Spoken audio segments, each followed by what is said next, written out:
A fost inventat videomicrofonul. Prezentarea microfonului inteligent nu a fost făcută la vreun târg de înaltă tehnologie, ci la sediul Dâmbovița TV, iar inventatorul este Liviu Minescu din satul Picior de Munte.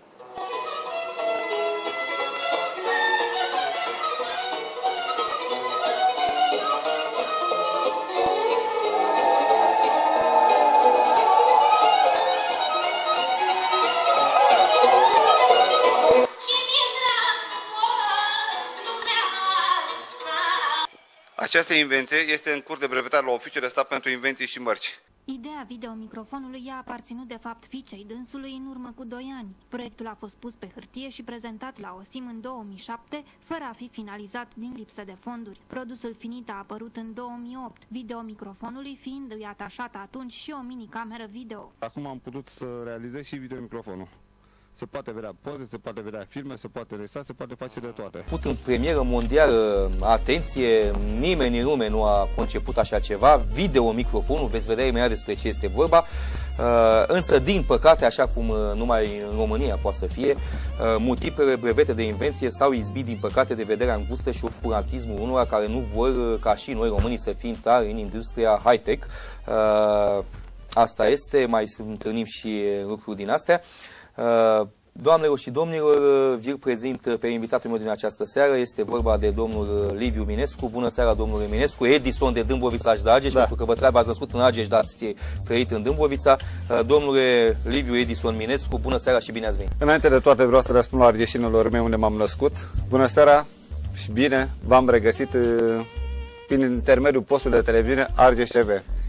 Și la toți care mă privesc în această seară.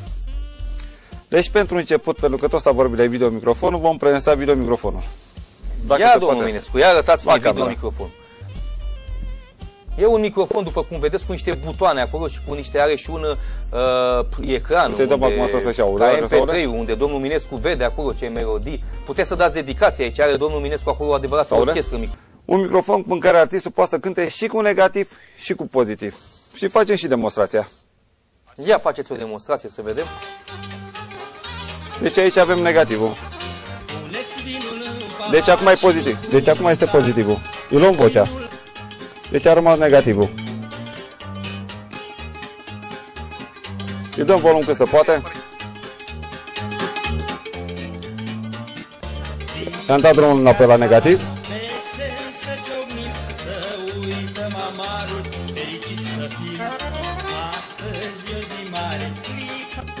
Negativul. Hai să vedem părerea specialistului. Ce zici, Cătălin? Totdeauna când lumea s-a uitat la mine și a dat seama că pe mine nu prea mă duce mintea, ceea ce e adevărat. Eu n-am înțeles nimic. Bun. Pentru că n-ai înțeles nimic, l-am invitat aici pe domnul inventator Liviu Minescu. Bună seara! Este pregătit să ne demonstreze. Deci avem acolo microfonul care se mufează. Deci pentru Cătălin, să înțeleagă artistul. Da. Deci, pentru ăștia mai tântălăi, așa. Da. E un microfon care se mufează acolo, da? Așa. Da. Așa. Stai introdus microfonul. Da. Și acum ia să tăiem muzica. Așa. 1, 2. Merge, da? E microfon. 1, Bună seara. Bună seara. Și bine v-am găsit. Bună seara, România, ca să... Bună seara, România! Bravo, asta e. Așa. Acum nu e nicio deosebire. Între acesta și acesta. Nicio deosebire până acum. Da. Mai departe. Pasul 2. Și următorul pas. Dăm drum la muzică. Atenție, nu e nicio, deci nu e nicio păcăleală, muzica e de acolo din microfon, nu e de la noi. Muzica e din microfon? De butonul roșu. Da, din microfon, deci muzica din microfon, ca asta e. Ia să oprim, ia să oprim. Eu opresc. Da. Este, frate, bagă. Bun, și vocea? Așa, vocea. Imediat acum. Ia. Imediat acum să înceapă și vocea. Da? Probă, 12. Așa și? Că iubesc ca viața mea, o sfulată lumea. Deci în felul ăsta noi putem alterna playback-ul cu live-ul. Da. Nu? Ia uite, uite și bine face popular. Și mai departe. Bun, stai să vedem dacă l-am convins. Dacă l-am convins pe că, da, oprește lumea muzica să... Așa, gata. Da, e interesant, înseamnă că... Dacă și eu pot să cânt muzică populară, păi ce să mai... Încurajați practic cântatul live cu acest microfon, e clar, da? Păi, și... eu zic să-i trimitem la Măruță direct. Păi da, la Măruță, la aia mă gândeam și eu. Măruță, cel mai frumos cadou va fi. Mergem și pe pozitiv și pe negativ. Și dăm drumul, cum uite de aici. Domnul Liviu să dea drumul la acest aparat. Din pe partea asta. Ia la drumul.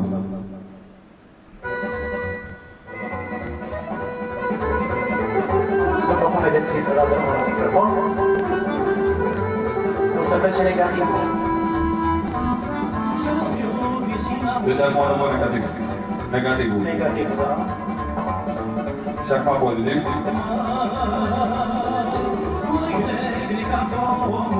Mi-a rupt inima din mine, mi-a rupt inima din mine. Și acum se duce microfon. Și observați că o să dau pe negativ și o să cânt eu. Exact ce-a inclinat și ce-a compus.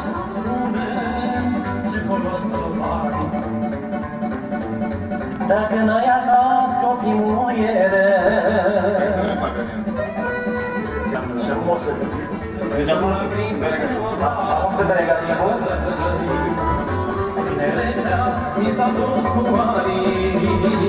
Deci o să dăm un pozitiv și o să cânt eu.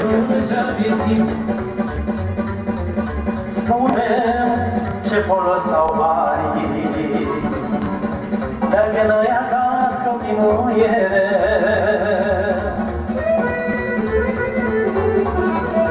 Este foarte complex, pentru că și negativul, cât și eu, se vede că nu este nicio diferență de voce, același acompaniament. Deci acum este negativul. De asta lasă-mă un pic pe negativ. Dă-i pe pozitiv. Dă-i înapoi pe negativ. Pe negativ. Și puteți acum vocea. Nu să cântați. Tinerețea mi s-a dus cu anii, primăvara dulce a vieții mele. Spune-mi ce folos au banii, dacă n-ai acasă copii muiere. Tinerețea mi s-a dus cu anii, primăvara dulce a vieții mele. Deci acum cântă orchestra.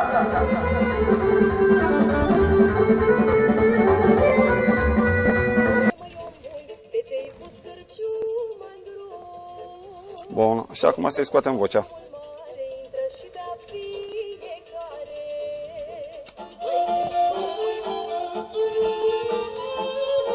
Deci ați băgat un fir și a dispărut vocea. Ce ați făcut? Iar ați regat-o la gură, ce ați care cânta? A rămas numai muzica, nu?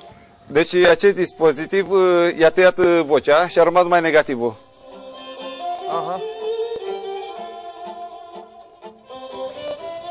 Deci puteți să luați legătura cu doamna Zâna Ghițulescu, nu mă cunoaște. vedem, la ușoară merge chestia aia. Nu, e făcut numai pentru populară. E făcut numai pentru populară, nu? Nu am încercat pe ușoară. Aia de ușoară se lasă mai greu. Nu am încercat, hai să pregătim o altă piesă. Sanda de argint. Deci eu tot ce am făcut numai pe populară. Mi se pare și o piesă ceva pe ușoară, hai că dăm și pe ușoară. Dar e cu cuvinte românești. Da, da. Imediat dăm acum, că am văzut acum pe Siriu. Să înceapă vocea. Și vom lua vocea lui Sanda de argint. E după undeva, după în partea... Așa, faceți-o să tacă. Și a rămas numai negativul. Uite, a tăcut Sanda, cum o cheamă? Sanda de argint? Sanda de argint. Ia vedeți, aia ușoara să demonstrăm. Imediat acum, facem și o demonstrație, că am ceva aici.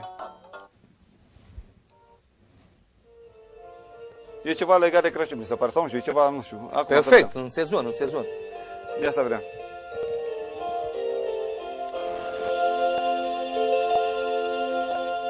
Slavă și cinste, mărire și glorie. Și acum căutați să luăm vocea la această piesă.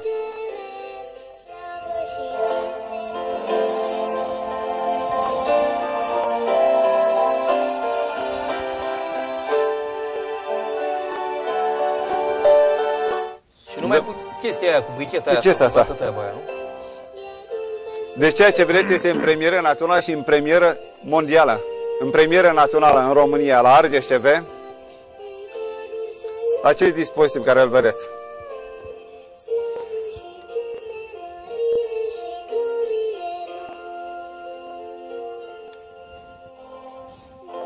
Am lăsat înapoi pe negativ. Cum vi se pare, domnul reporter? Ați mai întâlnit așa ceva? Păi eu nu prea mă pricep la tehnică. Nu, nici ați văzut până mi se pare, din ce văd eu, așa mi se pare foarte frumos. Iată ce ne spune un telespectator, foarte interesantă emisiunea, foarte bine că promovați astfel de oameni cu idei. Cam ce gen de muzică vrea să asculte? Domnul Dumitru, un alt domn, Daniel, ne spune: bună seara, foarte interesant microfonul invitatului dumneavoastră, e foarte util celor pasionați de muzică și nu numai. Văd că are conexiune audio standard, însă dispozitivul în sine este chiar ceva unic. Invitatul, dacă ar fi susținut de cineva să-și promoveze invenția și să fabrice în serie microfonul, ar avea mult de câștigat.